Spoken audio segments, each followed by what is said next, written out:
1교시에 이어서 자, 성화체는 계시록 20장 4절로 6절에 첫째 부활에 참여하는 자들은 거룩하도다 이렇게 말씀했죠. 그래서 거룩하도다, 거룩해진 몸을 성화체라고 하는 것입니다. 그리고 성화체는 천년 왕국 중에서도 사랑하시는 성에 들어간 종들에게만 이루어지는 역사인 것이죠. 자, 이렇게 이제 성화체로 몇 년을 살다가 성화체로 1000년을 살다가 천년왕국이 끝나게 되어지면 어디로 우리가 옮겨져요? 네, 무궁천국으로 옮겨지죠. 그럴 때 이제 우리가 체질의 변화를 한 번 더 받게 되는데 그런 몸을 일컬어서 영생체 이렇게 하는 것입니다. 영생체. 자, 영생체는 계시록 21장과 그 다음에 계시록 22장 같이 이루어지는 어디에 들어가서 네, 무궁 천국에 들어가서 생명수를 마시고 그 다음에 생명과를 먹으면서 또 누구의 얼굴을 보고 네, 하나님 아버지의 얼굴을 보면서 영원히 영생할 몸을 일컬어서 뭐라고요? 영생체 이렇게 하는 것입니다. 자, 그럼 이제 정리해 볼게요. 자, 사명자의 체질 변화. 사명자란 계시록 7장 1절로 4절 같이 하나님의 인을 이마에 맡고 주의 재림 전 3년 반 동안 전 세계에 나가서 계시록 10장 11절 같이 11장 3절로 6절 같이 다시 예언, 즉 주의 재림을 외치는 사명이 있는 사람들을 일컬어서 이 시대의 사명자라고 하는 것입니다. 그래서 사명자의 체질 변화는 이런 과정을 걸치게 되어지는 것입니다. 자, 육체로 있는 사람도 있는데 그 육체는 범죄하여 심판받을 몸을 가리키는 겁니다. 자, 그런데 자, 한평생을 그냥 육체로 살다가 육체로 맞춰지는 사람도 있죠. 네, 예수 안 믿고 계속 그냥 예수를 믿느니 내 주먹을 믿는 게 낫겠다. 이렇게 사는 사람들은 그냥 육체로 살다가 육체로 가버린다는 얘기죠. 그러면 이 육체로 살던 사람은 죽어서 어디에? 음부에 갔다가 영생체로 옮겨질 이때 어디로 들어가요? 네, 이때 불못으로 들어가는 것이죠. 예, 이렇게 맞춰지는 사람들도 상당히 많다는 이야기인 겁니다. 자, 그런데 이제 사명자는 육체에서 중생체로 체질의 변화를 한 단계 더 업을 시켜 주신다는 얘기죠. 자, 그런데 우리가 아까 은혜 시대 사망을 멸하시는 진리를 가르쳐 드렸죠. 예, 그 사람들은 육체에서 중생체까지로만 변화를 받다가 중생체로 죽어서 어디에 가서 낙원에 가 있다가 바로 어디로 가요? 영생체로 들어간다는 얘기인 것이죠. 네, 중생체로만 있던 사람은 중생체로 살다가 죽어서 그 영혼은 낙원에 가 있다가 백보자 심판, 전체 부활, 죽은 자의 심판 때 생명의 부활로 나와서 그냥 영생체로 천국에 들어가서 영생을 얻었고 한 그 말씀이 이루어지는 역사인 것입니다. 근데 저와 여러분은 이 시대에 무엇이니까? 사명자니까 이제 중생체에서 변화체로 만드실 뜻이 있다는 얘기인 것이죠. 그래서 변화체로 만드시려고 무슨 말씀을? 계율의 말씀, 이사야 선지자의 표현에 의하면 골수의 기름, 오래 저장한 맑은 포도주를 먹이셔서 사망이 멸하여지고 들림 받을 몸으로 변화시켜 주시니 그 몸을 변화체라고 하는 것이죠. 자, 변화체로 된 사람은 이제 어떻게 성화체로 되어지고 영생체로 되어지는 것은 그냥 옮겨지는 그런 역사가 되는 것입니다.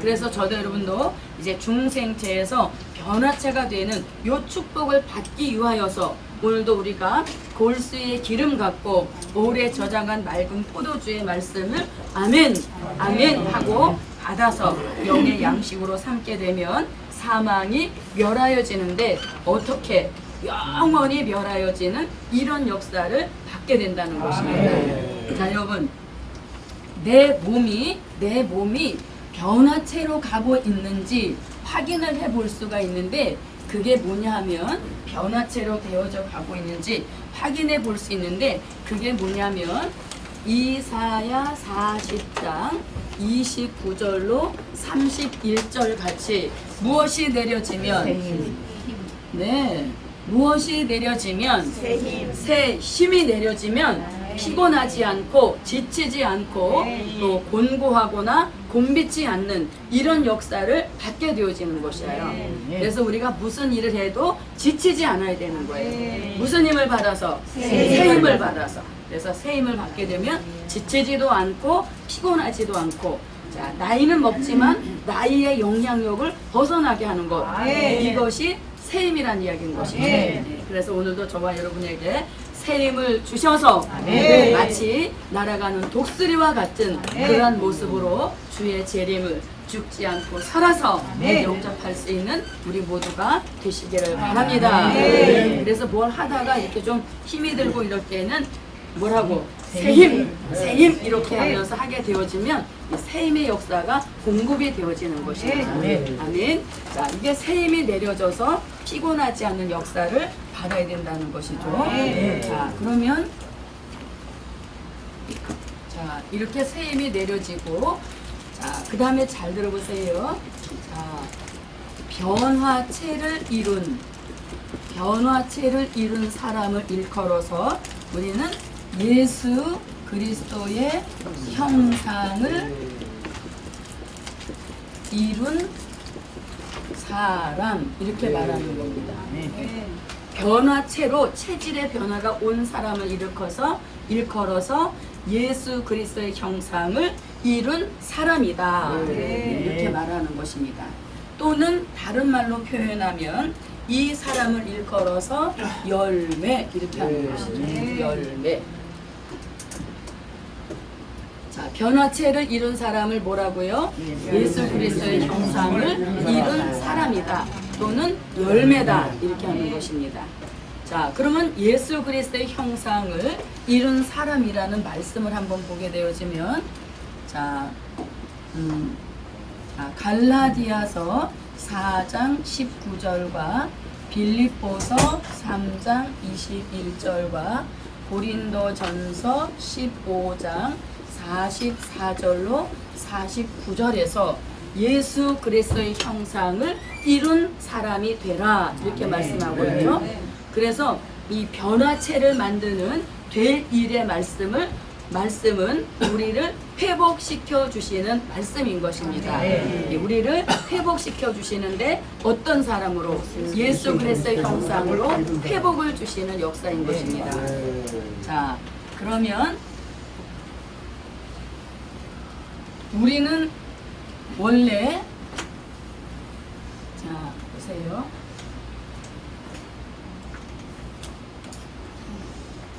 자, 이사야 1장 25절로 26절의 말씀을 한번 찾아보겠습니다.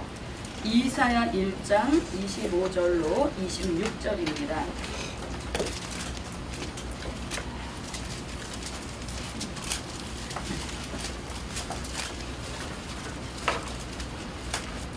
자, 찾으셨으면 읽어주세요. 내가 너의 소유에게 돌려 너의 집에 온전히 청결하여 버리며 너의 음자물을 다 제하여 버리고 내가 너의 바깥을 증거와 같이 너의 바깥을 불레와 같이 회복할 것이라.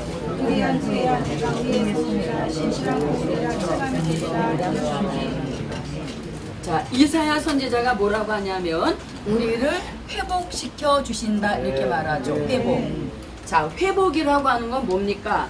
원래 가지고 있었는데 가지고 있었던 것을 잃어버렸을 때 회복이란 말을 쓰죠. 가지고 있지도 않았을 때 그것을 회복이라고 하진 않아요. 가지고 있다가 잃어버렸을 때 잃어버린 그것을 다시 찾아주는 것을 회복이라고 하는 것이죠. 그런데 여기서 회복시켜 주시는데 어떻게?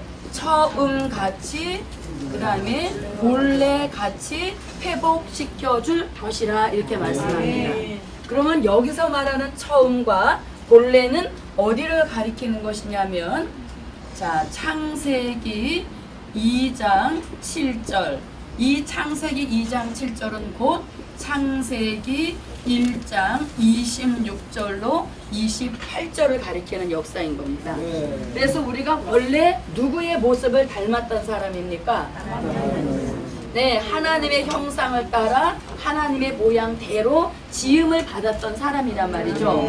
예, 그런데 뭘 먹음으로 인하여서, 선악과를 먹음으로 인하여서 그 하나님의 형상을 잃어버렸다는 얘기인 거죠. 하나님의 형상을 잃어버렸단 말이에요. 그런데 우리가 들어가고자 하는 천년 왕국을 다른 말로 표현하면 에덴의 회복이라고도 하죠. 에덴의 회복이라고도 하는 겁니다. 그러면 이 사람이 원래 어디 살던 사람이에요? 에덴에 살던 사람인 것이죠. 에덴에 살던 사람의 모습이란 말이에요.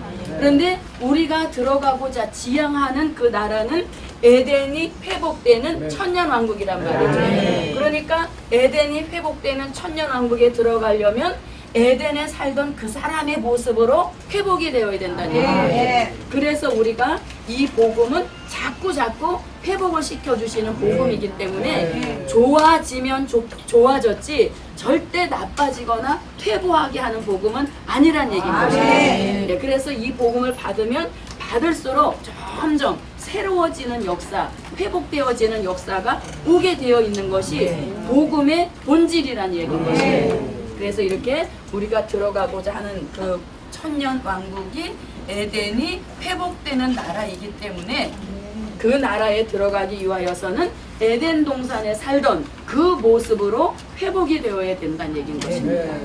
자, 그러면 이제 보세요. 예수님의 형상을 이룬 사람 이렇게 말합니다.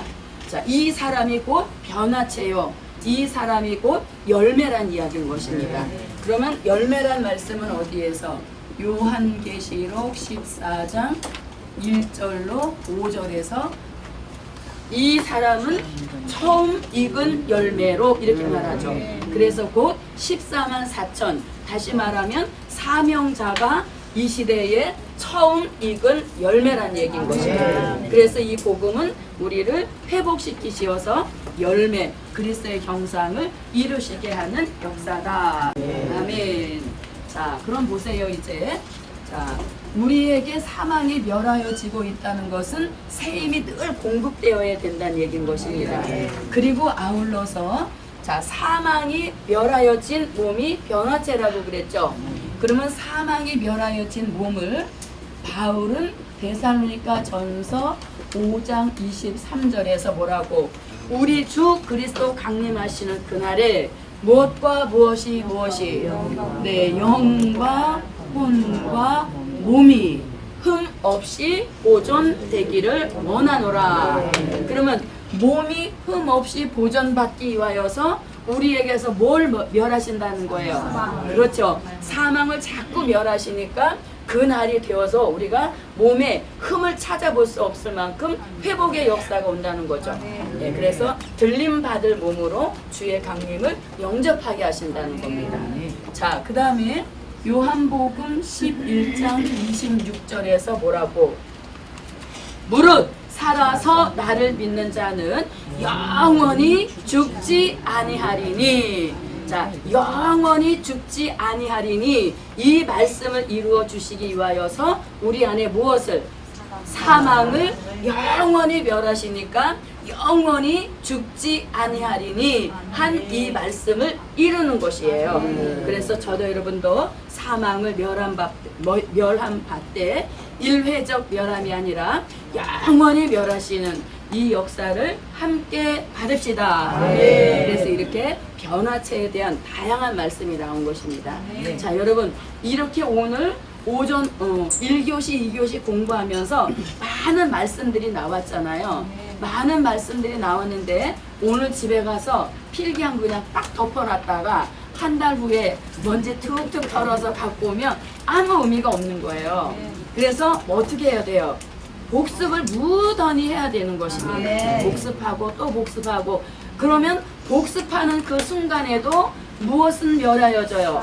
그럼요. 사망을 멸하신다는 그 말씀이 복습하는 그 순간에도 계속 ing 진행 중이라는 얘기인 거예요. 그래서 여러분들이 복습하면서 말씀도 무장이 되고 사망도 멸함받고 치매도 물러가고 많은 거에 효과를 주는 복음의 역사란 이야기인 것이죠. 네, 그래서 이렇게 변화체. 자, 우리는 무엇으로 출발했어요? 네. 자, 우리 체질. 육체에서 중생체에서 변화체로, 변화체에서 성화체에서 네, 영생체로. 예, 여기까지 우리가 가게 되는 역사를 함께 받으시기 바랍니다. 자, 그러면 오늘 도표가 안 걸려 있어서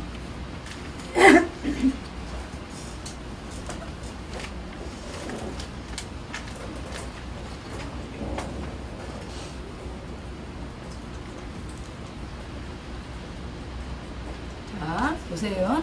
아까 우리가 은혜 시대의 사망을 멸하시는 진리와 환란 시대 사망을 멸하시는 진리였잖아요. 자, 우리가 이 세상에서, 즉 이 땅에서 목적하는 곳이 어디예요? 천국이잖아요, 그죠? 예, 천국이란 말입니다. 예, 이 천국을 가는 길인데 지금까지는 우리가 은혜 시대에 그 길로 갔다는 얘기인 것이죠. 그래서 이렇게 세상에서 살다가 누구를 영접함으로 네, 요한복음 1장 12절 같이 영접하는 자, 곧 그 이름을 믿는 자들에게는 하나님의 자녀가 되는 권세를 주셨죠. 예, 그렇게 해서 살다가 이제 어디를 거쳐서 낙원을 거쳐서 그 다음에 무슨 부활로 나와서 생명의 부활로 나와서 이때 어디로 들어가요? 천국으로 들어가게 되어지는 것이죠. 이것이 이제 기존해 있는 이 천국 가는 길이었다는 얘기인 겁니다. 그런데 우리가 이 길을 또 가려고 여기에 모인 것이 아니라 우리는 이제 새로운 길, 아멘, 예, 새로운 길로 천국 가는 그 역사를 받아야 된다는 얘기인 것이죠. 자, 여기서 여기까지는 똑같죠. 세상에서 뭘 배워서 네, 요한복음 1장 12절 같이 하나님의 자녀가 되었죠. 여기서 우리는 뭘 배워요? 자, 아까 뭘 가르쳤어요? 골수의 기름과 오래 저장한 맑은 포도주를 먹고 사망이 멸하여진 몸으로 어디를 들어가서 천년왕국, 사랑하시는 성에 들어가서 천년을 살다가 천년왕국이 끝이 나게 되어지면 어디로? 네, 무궁천국에 들어가서 영원히 사는 이런 역사를 갖는 거죠. 그러니까 종착지는 똑같은 것입니다. 종착지는 똑같은데, 자, 낙원에 갈 사람들을 어디로 방향을 틀어서 천년왕국으로 가게 하신다는 거죠. 천년왕국으로 가게 만드시는 가장 중요한 게 말씀이란 이야기인 것입니다. 그래서 이것을 한마디로 뭐라고요? 될 일의 말씀이다, 이렇게 한 것이죠. 그래서 저도 여러분도 이제는 이 고정관념이 빨리 바뀌어야 돼요. 그래서 사망이 멸하여지고 있다라는 증명이 어떤 것으로 또 생활 속에서 드러나냐 하면 이 죽음이라는 단어 자체가 자신의 생각에서 없어져야 되는 겁니다. 예를 들면 더워 죽겠네, 추워 죽겠네, 좋아 죽겠네, 슬퍼 죽겠네, 배고파 죽겠네, 배고파 죽겠네. 아멘 안 하면 더 계속 갑니다. 자, 이렇게 죽음이라는 단어를 우리가 많이 쓰고 있다는 얘기인 거예요. 그건 뭡니까? 아직까지 사망과 친해져 있다는 얘기인 겁니다. 근데 생활 속에서 이런 단어가 없어져야 된다는 거죠.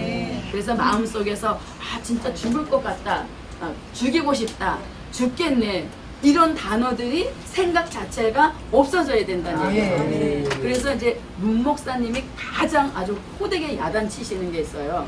그게 뭐냐면 어떤 이제 부족한 점이 보였어요. 그래서 이제 목사님이 불러서 개인적으로 이렇게 차근차근 얘기를 하시는 겁니다. 이런 건데 이렇게 한 거는 잘못된 것 같다. 이렇게 이제 얘기를 하시면 그 이제 부족한 얘기를 듣는 그 분이 그런 말씀 마세요. 그러지 않아도 내가 요즘 환경이 너무 어려워서 죽을 것 같단 말이에요. 죽고 싶은 심정이에요. 이런 말이 나오면 그때 정말 눈물이 쏙 빠지게 야단을 치시는 겁니다. 왜게요?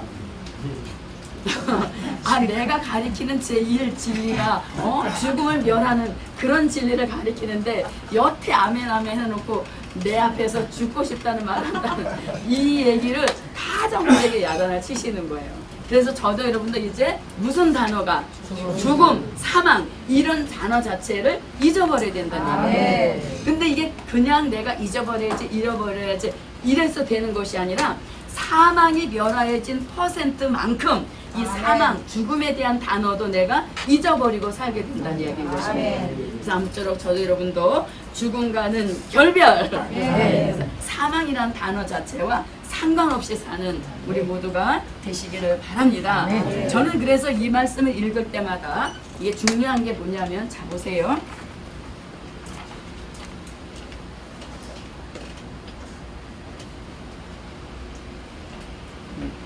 도표가 없는 관계로 인하여서 자 주의 재림이 이 근 여기쯤 있습니다.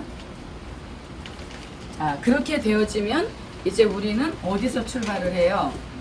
여기 다섯째 나팔 불고 흑암시대, 그다음에 여기가 이제 전삼년반, 네 전삼년반 다시 예언이잖아요. 네 다시 예언.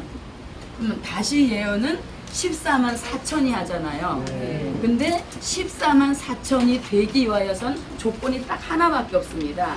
그게 뭐냐면 하나님의 인을 맞는 역사인 것이죠. 예, 하나님의 인을 맞는 가장 중요한 것은 작은 책이죠. 예, 작은 책을 꿀같이 먹으면서 내 머리, 생각, 사상, 정신, 혼에 변화가 와야 된다는 거예요. 그걸 뭐냐면 백마의 사상이라고 하는 거예요. 이 요한계시록에 대한 절대성, 이 복음은 확실하다, 이 복음대로 이루어진다 라고 하는 복음의 절대성, 확실성이 인정되어지면 그 하나님의 인을 그 종 이마에다가 쳐주신단 말이에요. 그런데 자 여기서 이제 주의 재림이 있고 전삼년반 다시 예언을 하는 거예요. 그런데 요 다시 예언하는 기간이 3년이잖아요. 요 다시 예언하는 기간이 3년인데 만약에 요 다시 예언하는 14만 4천이 다 20, 30대라면 사망을 멸하신다는 말씀이 필요 없죠. 왜? 20, 30대라면 못 버텨도 3년은 버틸 거 아니에요.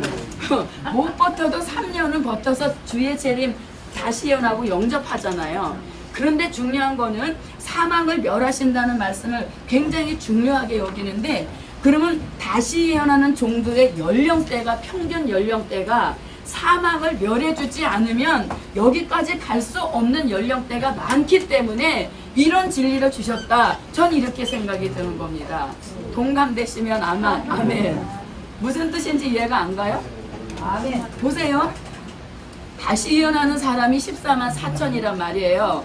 그런데 14만 4천 다시 예언한 사람의 연령대가 20대, 30대, 40대, 50대, 60대라면 사망을 멸하신다는 말씀이 필요 없다는 얘기죠. 왜? 이 사람들 어떻게 못 견디면은 3년 반을 못 견디겠어요. 그죠? 3년 반 어떻게 했어도 견뎌서 다시 예언하고 들림 받잖아요. 그런데 요 다시 예언한 14만 4천의 평균 연령대가 60을 훨씬 넘어서 요거 진짜 사망을 멸해주지 않으면 위태하구나, 견디기 힘들겠구나, 이런 연령대가 훨씬 많기 때문에 사망을 멸하여서라도 내가 다시 예언시켜서 그들로 들림받게 하리라, 이런 뜻이 많이 포함되어 있다고 저는 그렇게 깨달음이 들어지더라는 얘기인 것입니다. 그래서 이 다시 예언한 사람들이 가만히 생각을 해보는 겁니다. 아, 사망을 멸하신다는 그럼 요 근방에 40, 50대 사람들, 이 사람들은 뭐 젊음 하나 믿고 사는 사람들이니까 어떻게 버텨도 3년은 버티겠지. 그런데 이거는 그게 아니란 얘기인 것입니다. 이해되셨습니까? 네. 그래서 저도 여러분도 사망을 멸하신다는 요 말씀을 아주 생명끈처럼 붙들고 무슨 일이 있어도 후퇴, 된 일로 돌아가선 안 된다는 얘기예요. 된 일로 돌아가지 말고 어떻게 해서든지 될 일의 말씀을 아침, 점심, 저녁, 잠들기 전 이때 계속적인 묵상이 필요하다는 얘기인 것입니다.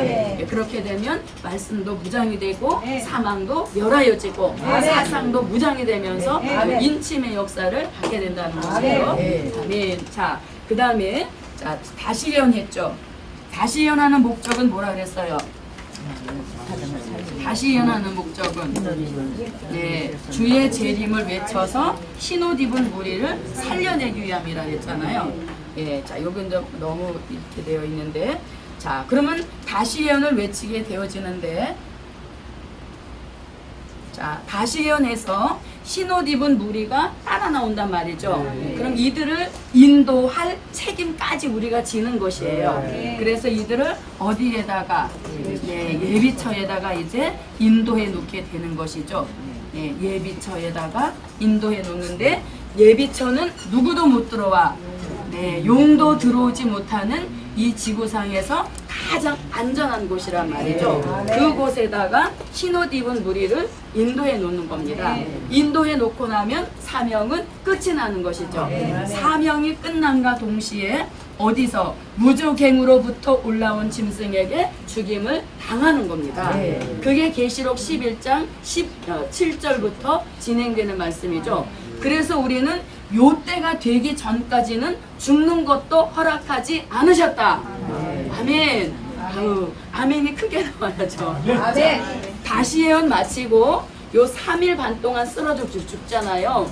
그 때가 되기 전까지는 죽는 것이 허락 안 됐다는 얘기예요. 아멘. 그래서 요 때까지는 무조건 갑니다. 아멘. 그래서 요 때가 될 때까지는 우리는 죽는 것도 허락이 안 됐다는 얘기죠.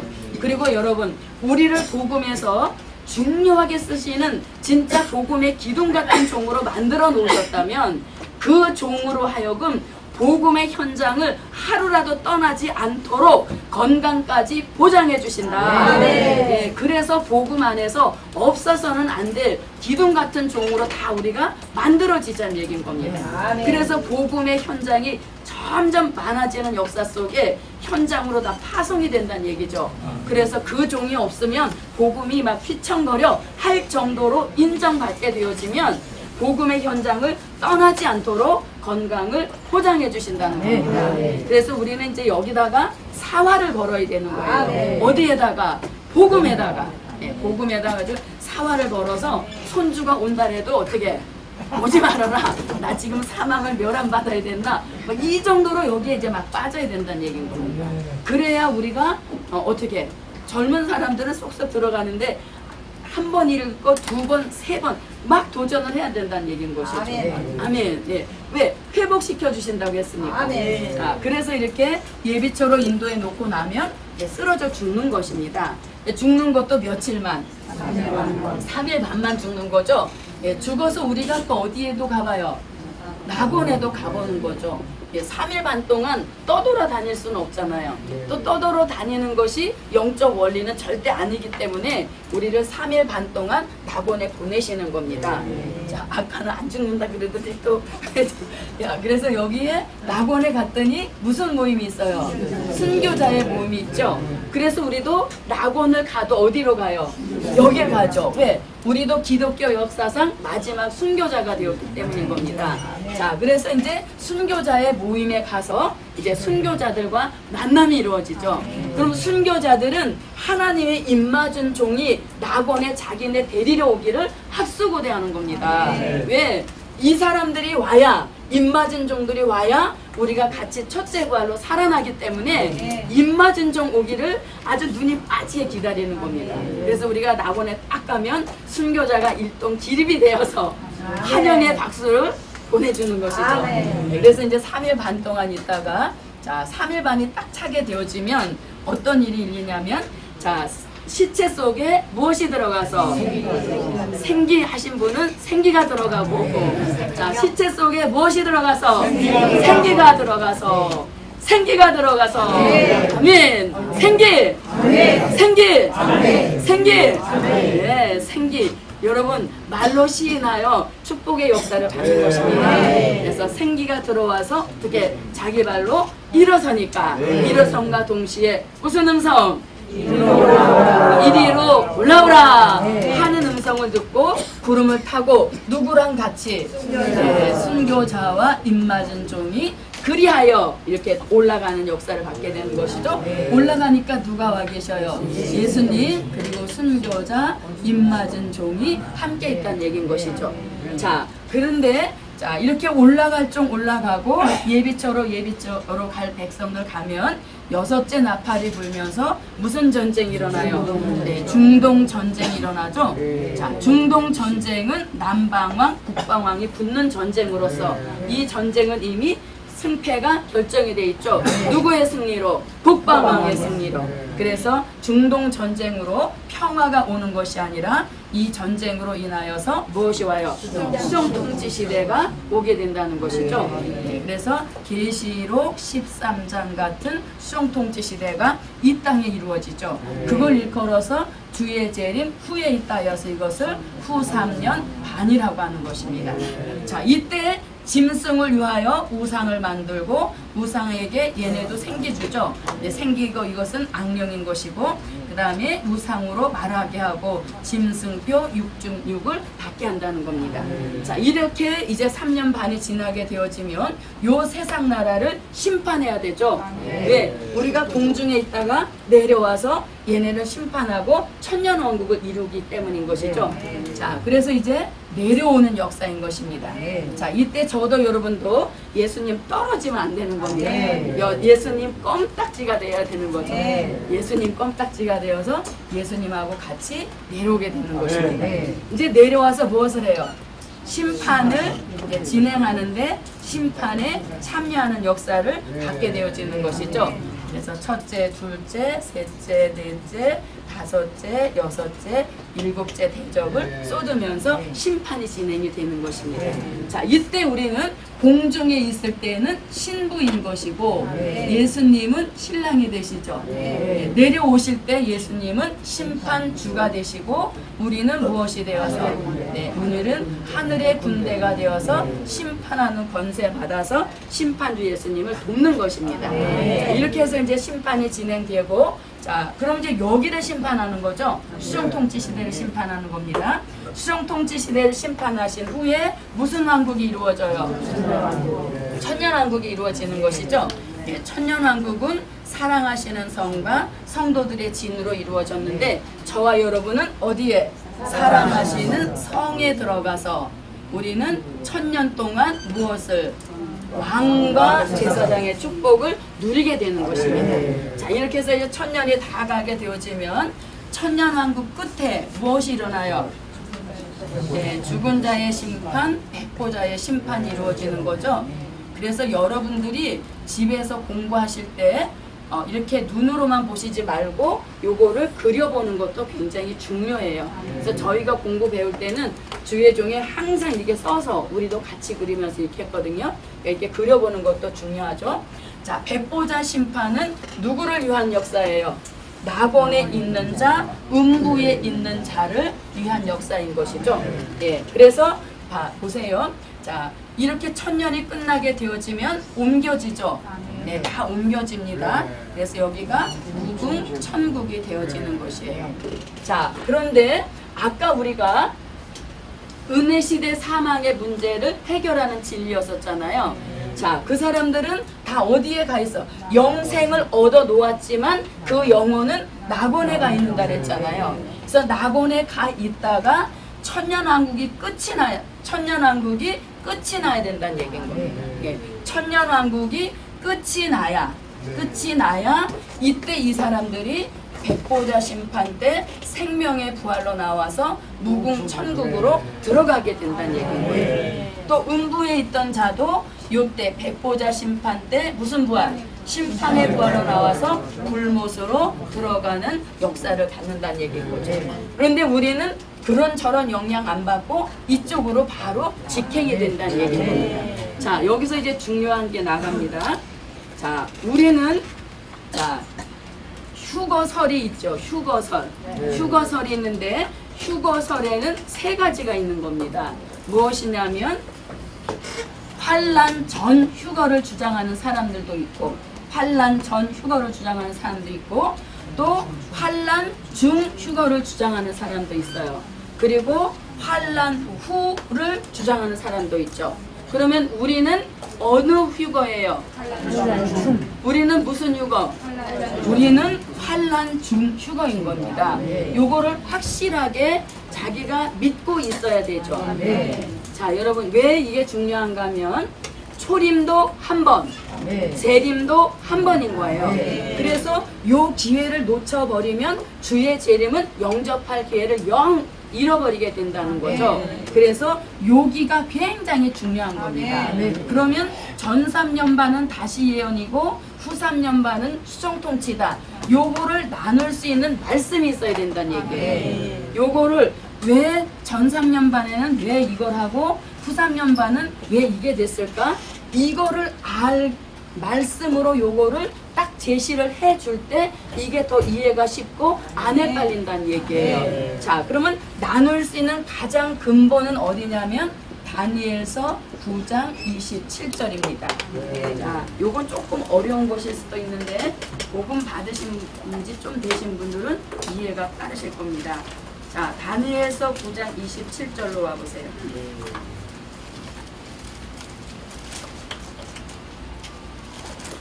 자, 찾으셨으면 읽어주세요. 그가 장차 많은 사람보다 한 일에 언약을 인정하게 하고 그가 그 일에 절반을 상관에 제사할 것이요 또 샴푸와 연기는 이게 있어야 살 것이요 또 팔까지 신청하고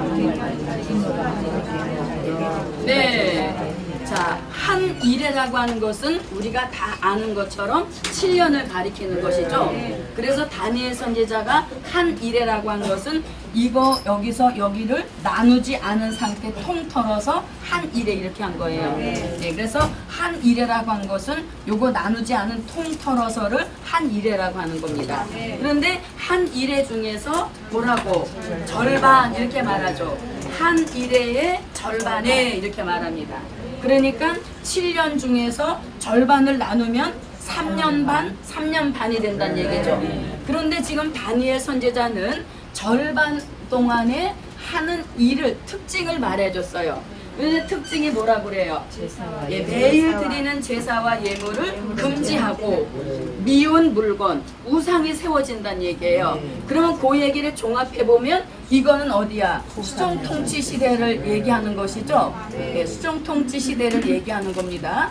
그러면 이게 절반이라고 했기 때문에 절반 이게 후 3년인 이게 후 3년인지 전 3년인지는 안 밝혔어요. 그냥 절반이다 해놓고 절반에 일어나는 일이 우상 세운다, 제사 피한다 요렇게만 나와 있단 말이죠. 이게 후 3년이다 요런 표현은 안 했죠. 그냥 나눈다, 절반이라만 얘기를 했단 말입니다. 자, 그러면 요 절반을 달수로 치면 42달이고 달수로 치면 1260일이고 연수로 치면 3년 반이란 얘기예요. 그러면 42달 1260일 3년 반 요런 말을 또 우리가 어디 가서 찾아볼 수 있냐면 요한계시록에 와서 요 말씀을 찾아볼 수 있다는 얘기예요. 요한계시록도 어디에 가서 이제 찾게 되어지냐면 계시록 11장으로 오면 요것에 대한 말씀이 또 나오게 되어집니다. 자, 계시록 11장 3절로 6절을 와보겠습니다. 자, 요한계시록 11장 3절로 6절입니다. 자, 찾으셨으면 읽어주세요.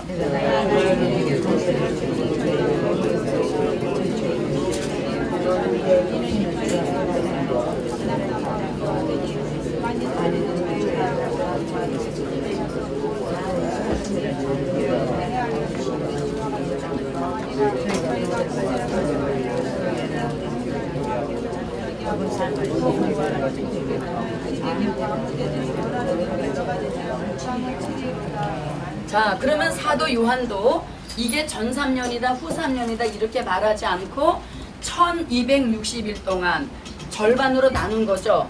1260일 동안 하는 일이 있는데 그 하는 일이 뭐래요? 다시 예언이라고 하잖아요. 그죠?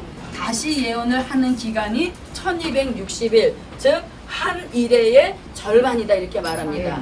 그러면 아까 다니엘 선지자가 절반 기간 동안에 미운 물건 세우고 그 다음에 내일 드리는 제사를 피한다는 것과는 완전 다른 내용인 것이죠. 네, 그래서 여기에서도 전 3년 반에 대한 내용을 말하고 있습니다. 자, 그 다음에 전 3년 반 끝을 어떻게 맺냐면 자 11장 7절로 와서 읽어주세요. 저희가 증거를 마치고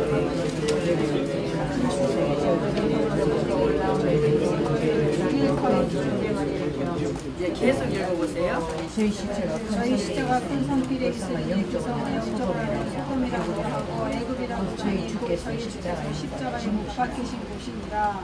계속 읽으세요. 백성 가족과 아무거나 살아가는 시체를 사흘 이 선지자에게 땅에 구하는 자를 괴롭게 하고 땅에 구하는 자를 저희의 죽을 죽어하여 또 예물을 드리라. 3일 반 후에 하나님께서 어떤 생기가 저희 속에 들어가며 저희가 불로 들었으니 구경하는 자들이 크게 두려워하여 하늘로부터 큰 음성이 이리로 올라오라 하면 저희가 구름을 타고 하늘로 올라가니 저희 원수에 또 구경하자. 자, 여러분 보세요. 다시 예언을 1260일 동안 했죠.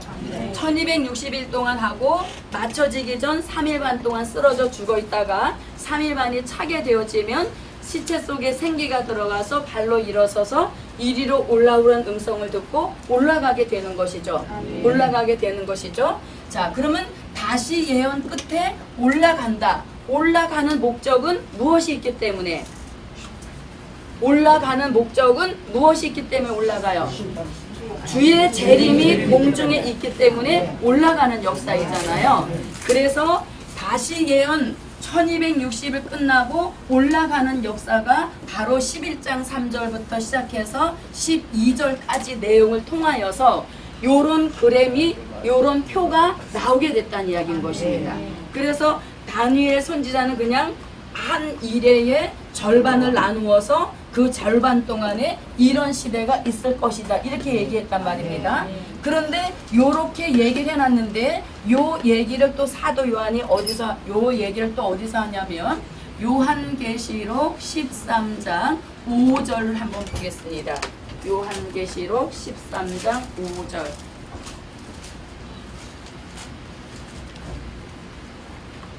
자, 읽어주세요.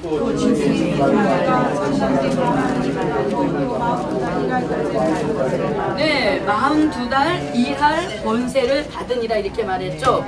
그 42달 일할 권세를 받는다 하고서 계시록 13장을 쭉 내려가서 18절까지 읽어보게 되어지면 다니엘 선지자가 말했던 요 특징과 같은 의미를 가지고 있다는 얘기인 것입니다. 아멘. 무슨 뜻인지 아셨어요? 예, 그래서 다니엘 선지자가 그냥 절반을 나누어서 제사를 폐하고 우상 세운다. 요렇게 특징을 얘기했단 말이에요. 그랬는데 요 특징에 대한 말씀을 사도 요한이 계시록 13장 5절에서 42달 일할 권세를 받으니라. 그 42달이 절반이란 얘기인 거죠. 그런데 절반 기간 동안에 하는 일이 여길 쭉 읽어서 내려가 보면 우상도 세우고 또 그 우상이 말을 하고 경배하고 짐승표 받고 이런 내용이 쭉 연결이 된단 말이에요. 그러니까 요한계시록 13장 5절 이하의 내용과 다니엘서 9장 27절에서 말씀한 절반의 내용이 같은 시대다 이런 얘기인 것입니다. 아멘. 조금 어려워서 지루할 수 있는데요. 그래서 요것과 요것이 같은 시대가 된다는 이야기인 것입니다. 예, 같은 시대가 되어지고 그 다음에 요 앞에 있는 절반은 내용을 말하지 않고 있죠. 다니엘 선지자가.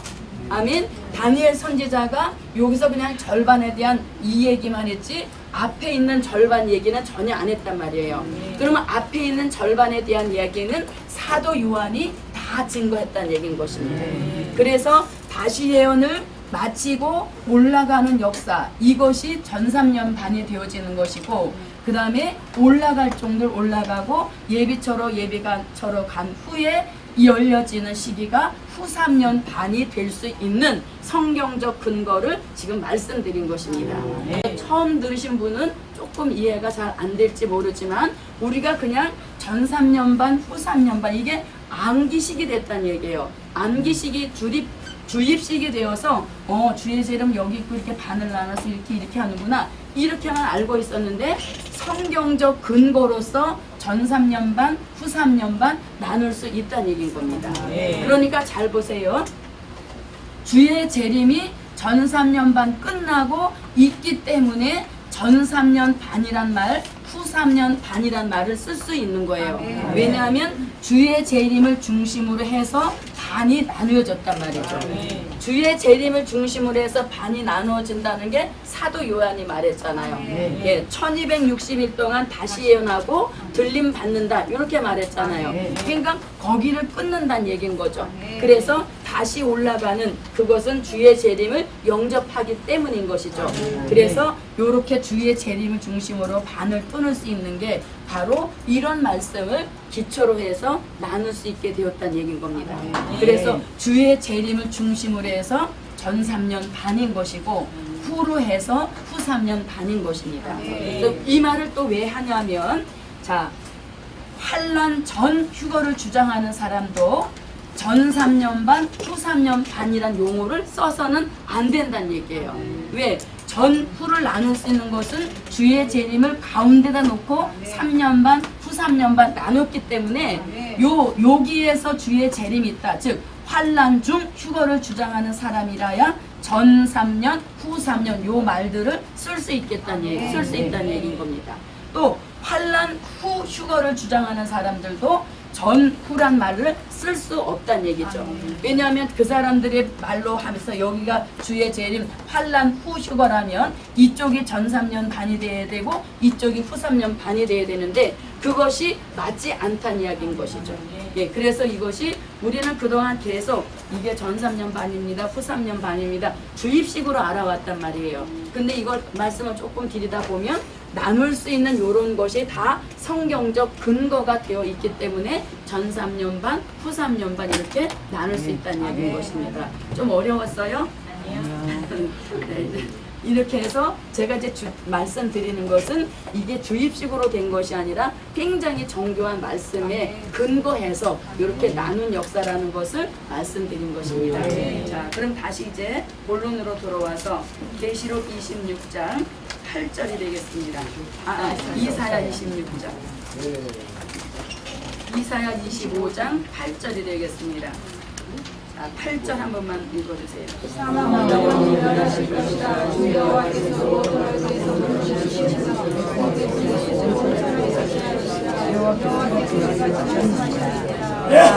사망을 어떻게 영원히 멸하실 것이라. 사망을 멸함 받으셨죠? 이제 돌아가는 발걸음은 가벼우셔야 됩니다. 날아가셔야 됩니다. 그래서 사망을 영원히 멸하실 것이라. 그리고 또 한 가지 역사를 이루시는데 그게 뭐냐면 모든 민족의 눈에서 무엇을 씻어주신다. 눈물을 씻어주신다. 이렇게 말합니다. 눈물을 씻겨주신다 이렇게 말씀하죠. 자, 그럼 눈물을 씻겨주신다는 요 말씀이 씻기시며 자, 그러면 요 말씀이 계시록 21장 1절로 4절에 이 눈물을 없이 하신다는 말씀이 여기 나옵니다. 자, 그러면 계시록 21장 1절로 4절을 보겠습니다.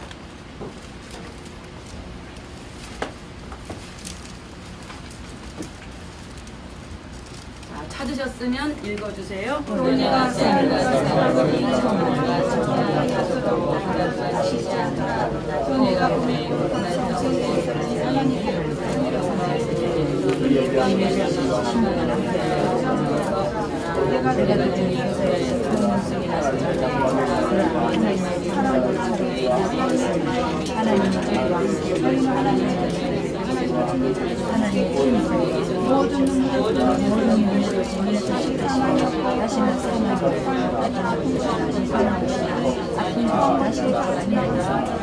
네, 자 여기서 눈물을 씻겨주신다 할 때 천국에 갔을 때 우리에게 이 눈물 없어주시는 역사를 내려주신다는 거죠.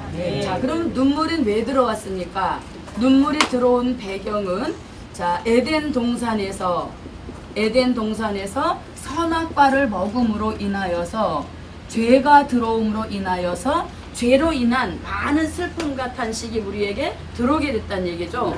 그래서 눈물이 우리에게 넘치게 됐다는 얘기인 겁니다. 그런데 이제 하나님이 모든 것을 사망도 멸하시고 면박과 휘장도 제하여 주시면서 우리에게 무엇까지도 눈물까지도 씻겨주시는 이런 역사가 있다는 것이에요. 그래서 우리가 복음을 받으면 받을수록 울 일이 없어진다는 거예요. 울 일이 없어진다는 것은 그만큼 뭐 좋은 일만 찾아온다 이런 뜻이 되어지는 거죠. 그런데 울어야 할 딱 한 가지 이유가 있습니다. 그게 뭐예요? 계시록 5장 4절처럼 예언의 말씀이 밝아지기 위하여서 사도 요한이 크게 물었더라 그랬잖아요. 예, 그래서 우리도 말씀이 빨리빨리 안 열려질 때 답답하다. 왜 이렇게 빨리 말씀이 무장 안 되지? 이럴 때 사도 요한 같이 크게 울자. 모르실 분 아무도 없어요? 예, 크게 울자. 그러면 24장로 중에 하나가 와서 울지 말라 하면서 이제 말씀 밝아질 것을 알려주신다는 얘기인 거죠. 그래서 그런 일로 인하여 울 일만 있는 것이지 나머지 일로는 울 일이 없다. 눈물을 씻겨주시는 복음이기 때문인 것입니다. 자, 여기서도 말씀하고 요한계시록 7장 17절에서도 눈물 씻겨주신다는 말씀이 있습니다. 자, 이건 나중에 한번 읽어보기로 하고요. 자, 이렇게 해서 이제 이사야 25장 8절까지. 자, 그럼 이제 6절로 8절을 정리해 드려 볼게요. 자, 이사야 25장 6절로 8절에서 하나님께서 마지막에 큰 역사를 이루시는데 산에서 하신다는 겁니다. 그래서 산에 대한 역사는 쭉 말씀드려왔죠. 그래서 이 산은 마지막 때 쓰실 스가랴 8장 3절에 여호와의 성산이다 이렇게 말씀드렸어. 여기서 이제 큰 역사를 이루시는데 무엇을 먹이셔서 볼스의 기름 같은 요한계시록과 그다음에 오래 저장한 맑은 포도주를 먹이시는데 이것을 일컬어서 선지서의 말씀이라고 하는 겁니다. 자, 이렇게 이제 두 가지 말씀을 묶어서 우리는 뭐라고 한다고요? 될 일의 말씀이라 그랬죠? 이걸 이제 묶어서 우리가 될 일의 말씀인데 이 될 일의 말씀을 먹이시는 종들에게 주시는 역사가 세 가지로 이루어집니다. 그게 뭐냐면 자, 먹이는 종들에게 세 가지 역사가 나타나는데 하나는 면박과 피장을 제하여 주신다. 이건 뭐야? 죄의 문제를 해결해 주셔서 하나님과 영적 교통 교제가 아주 원활해지는 그런 역사를 주신다는 거죠. 그래서 면박과 휘장을 제하여 주신다. 이건 뭐야? 죄의 문제를 해결해 주신다는 얘기인 것이죠. 자, 그 다음에 두 번째는 뭐였어요? 사망을 영원히 멸하여 주시는 역사가 산에서 일어난다는 것이죠. 그 다음에 이제 세 번째가 뭡니까? 눈물을 씻기시는 역사를 내려주신다는 거예요. 그래서 마지막 복음 역사에 아주 굉장히 중요한 그 역사가 이사야 25장 6절로 8절에서 이 세 가지 내용을 말씀하고 있는 것입니다. 그래서 여기서 오래 저장한 맑은 포도주, 시간 걸리니까 이렇게 쓴 겁니다. 선지서의 말씀, 즉 될 일의 말씀을 먹이셔서 세 가지 역사를 주신다는 것이죠. 이것이 이제 이사야 25장 6절로 8절의 핵심적인 내용, 요약한 내용이 되겠습니다. 자, 그 다음에 이제 9절로 오겠습니다. 오늘 25장을 마치고 가려고 하는데요. 자, 9장을 읽어주세요. 그날에 하나님은 우리 하나님이시라 그가 기다렸으니 그가 우리를 이는 여호와시라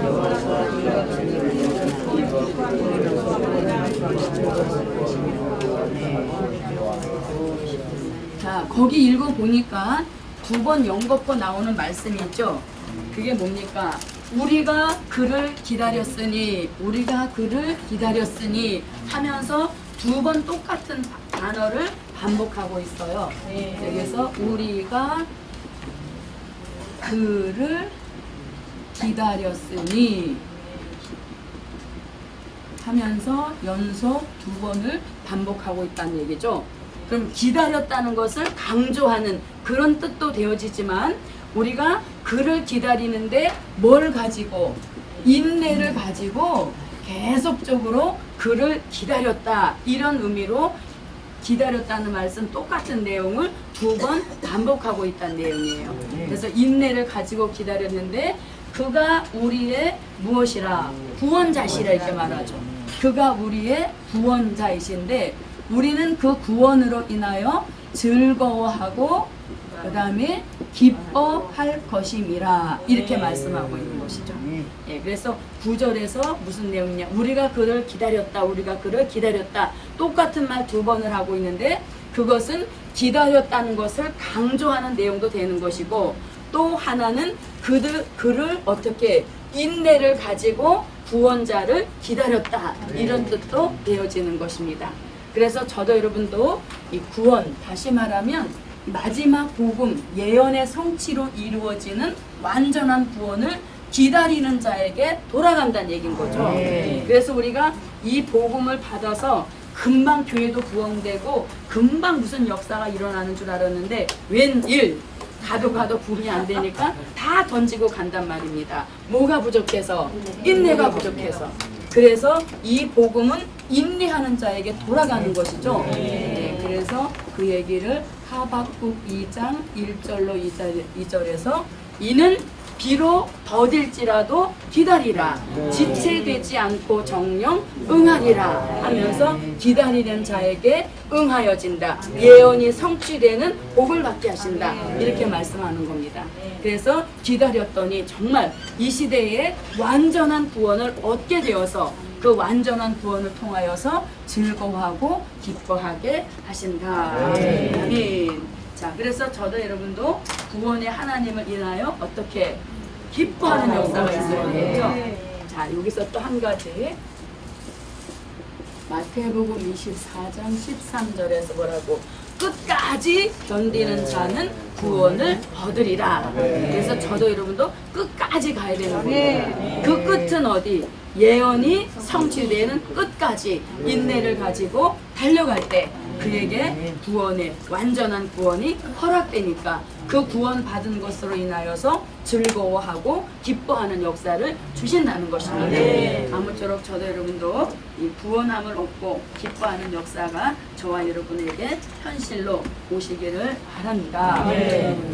암만 해도 끝까지 못 갈 것 같아서 여기서 마치도록 하겠습니다. 4시까지죠. 찬양하면서 준비하신 헌금드리겠습니다.